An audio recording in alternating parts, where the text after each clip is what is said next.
को 4 बजे से लेकर 7 बजे के बीच में शंकर और पार्वती के भ्रमण का समय रहता है। मेरे देवाधिदेव महादेव माता पार्वती के भ्रमण का समय। भगवान शंकर पार्वती घूमने को निकल गए।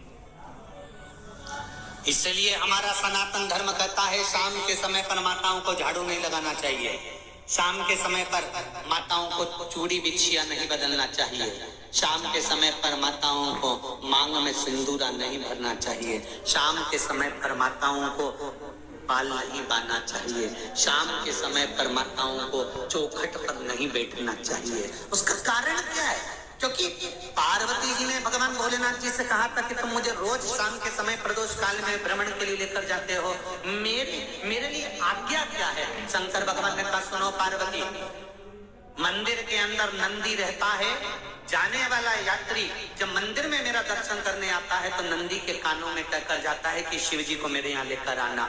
मैं नंदी के अनुसार उनके घर जाता हूँ। मेरा काम है उनका कल्याण करना और तेरा काम है उनके घर की नारी को अखंड सौभाग्यवती का वर प्रदान करना, ये तेरा काम।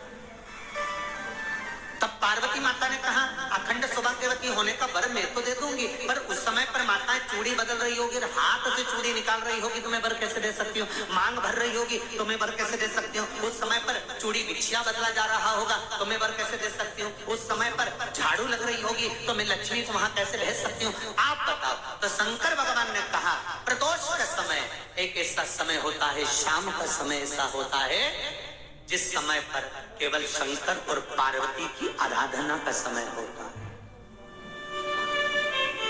हम तो कई लोगों से कहते हैं अगर आपके यहाँ संपदा नहीं आ रही है, बहुत मेहनत कर रहे हो, फल नहीं मिल रहा, कहीं नौकरी, कहीं सर्विस या कहीं व्यापार या व्यवसाय में कहीं तकलीफ आ रही है, हम सबसे कहते हैं शाम का समय पकड़ लो, शंकर जी के मंदिर में दिया लगाना प्रारंभ। शिव मंदिर में अगर दिया नहीं लगा रहे हो तो बेलपत्री के पेड़ के नीचे दिया लगा। बेलपत्री और शंकर जी के मंदिर में दिया नहीं लगा रहा तो शंकर जी के मंदिर के बाहर चौखट पर दिया लगा। इतना भी नहीं कर सकते तो अपने घर के बाहर अपने द्वार पर दिया लगा दो, पर शंकर जी के नाम का श्री शिवाय नमस्तुभ्यम बोलकर शंकर भगवान को याद कर कर अपनी कामना कर कर बाबा का स्मरण कर कर पंचाक्षर मंत्र नमः शिवाय, षडाक्षर मंत्र ओम नमः शिवाय, द्वादशाक्षर मंत्र ओम नमो भगवते वासुदेवाय, जो मंत्र तुमको याद है उसका स्मरण कर कर लक्ष्मी हो चाहे नारायण हो चाहे राम हो चाहे कृष्ण हो स्मरण कर कर शाम के समय बाहर दिया लगा दो, दरवाजे के पास लगा दो। वो सुनेगा जरूर, आएगा तो उसका वेलकम जरूर होगा और वो कुछ देकर जरूर जाएगा। नियम तो बनाओ, उसकी चौखट पर जाकर कहना पड़ा।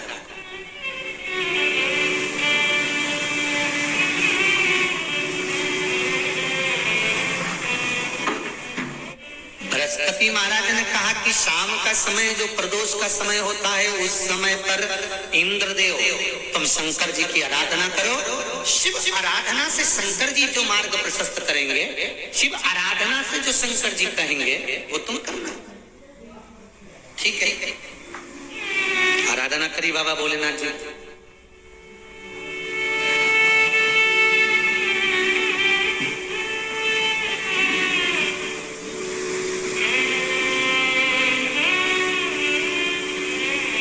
नहीं था इंद्रदेव को।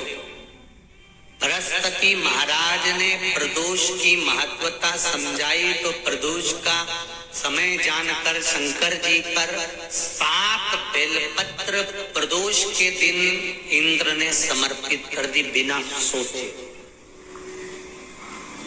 कितनी बेलपत्र? 7।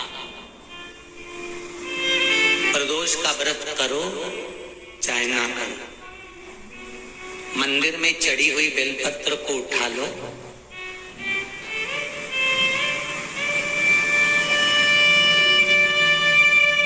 बेलपत्र का ब्रह्म कमल बना लो,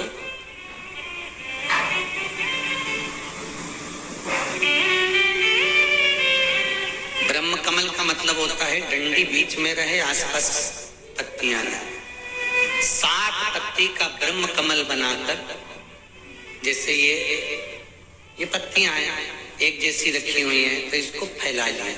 7 पत्ती को आप आपस में फैलाकर ब्रह्म कमल बना लें। प्रदोष का व्रत करें ना करें, जरूरी नहीं है कि वृक्ष से ही पत्ती लेकर आओगे तो ही शंकर जी को चढ़ाओगे। शिव जी पे से चढ़ी हुई उठाकर धोकर ब्रह्म कमल बनाकर बाबा से विनय कर कर, हे प्रभु आज मैं इस काम के लिए जा रहा हूँ, बाबा मेरा यह कार्य है, बोलकर श्री शिवाय नमस्तुभ्यम बोलकर शिवलिंग पर समर्पित कर दो। दिन भर के प्रदोष व्रत का फल बाबा एक बेलपत्री समर्पित करने पर भी प्रदान कर देता है। शिव प्रदोष व्रत कर रहे हो उससे बढ़कर कोई प्रसन्नता नहीं, पर नहीं कर रहे तो प्रदोष के दिन या 12 महीने शिवरात्रि आती है।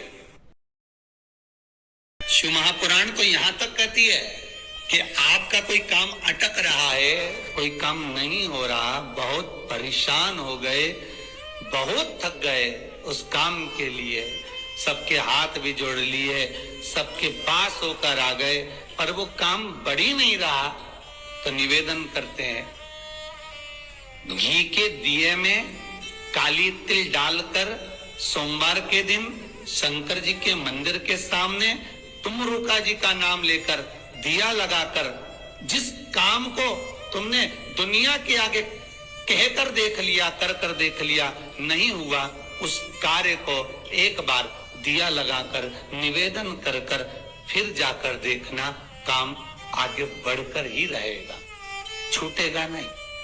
कोई सहज नाम नहीं है तुमरुका जी का। अगर आप इस बात से परेशान रहते हैं कि आपका जो भी काम है वो समय पर नहीं होता, चाहे वो आप स्टूडेंट लाइफ हो, बिजनेस कर रहे हो, कोई धंधा कर रहे हो या कुछ भी कर रहे हो, तो अगर आप चाहते हो कि ये काम उस समय हो जाए पर किसी कारणवश वो नहीं होता, तो उसके लिए गुरुजी ने बहुत ही शानदार उपाय बताया है। उपाय क्या है? आपको लेना है एक घी का दिया, घी के दिए को लेकर आपको साथ में ले जाना है काली तिल, तो काले तिल और घी का दिया आपको लेकर सोमवार के दिन पहुंचना है शिव के मंदिर, और शिव के मंदिर पहुंचने के बाद आपको क्या करना है कि घी का दिया जला देना है और उसमें आपको काले तिल डाल देनी है। और ये उपाय करते समय आपको तुमरुका जी का स्मरण करना है और साथ ही साथ आपका जो काम अटक रहा है उसका स्मरण करना है। बस ये उपाय करने मात्र से आपकी जो भी परेशानी है, जो भी समस्या है, जो भी अटका हुआ काम है वो तुरंत होने लगेगा। तो इतनी प्रबलता और ताकत है तुमरुका जी के नाम में। कैसी भी समस्या हो उनका नाम लेने मात्र से समस्या टल जाती है। और इसके साथ ही आपका यहाँ पर सवाल हो सकता है कि हमें जो घी की बाती लगानी है वो कौन सी लगानी है, गोल या लंबी? तो जितने भी देवता हैं उनके लिए गोल बाती लगती है।